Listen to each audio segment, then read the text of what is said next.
My fear when I was growing up, my nightmare when I was growing up, was that I would be thought of as the boy who cried wolf.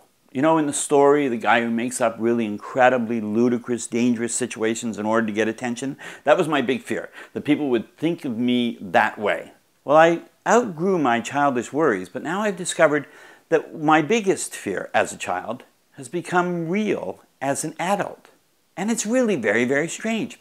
You know, I see things and I think, I have to tell people about the thing I saw.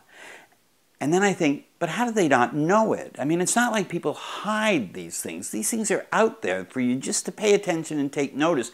But when I say to people some of these things, they say, you're nuts. Like, for instance, the Governor of the Bank of Canada gives a speech in which he suggests to unemployed young people that if they can't find a job, maybe they should work for free.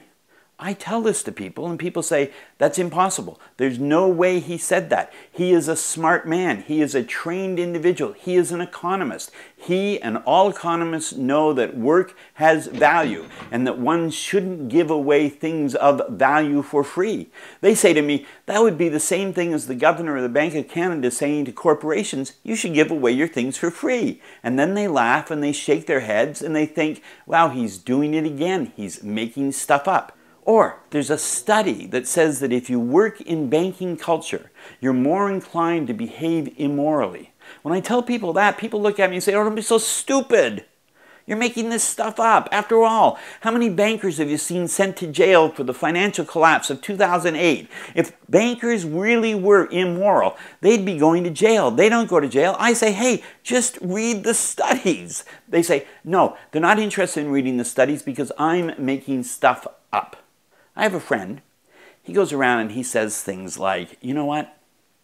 All that needs to happen in this country for things to be better is for the guys we all elect to the House of Commons to just raise their hands every once in a while in a vote. Yet somehow they won't raise their hands in a vote.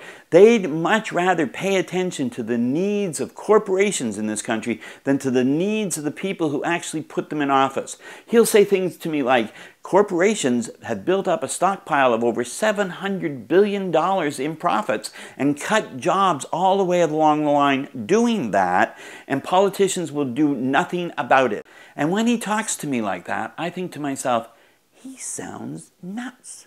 He sounds like he's making this up. And I stop and I think, that guy sounds just like me. In The Boy Who Cried Wolf, there is a wolf. Eventually there is a wolf. It destroys the flock. There is a wolf.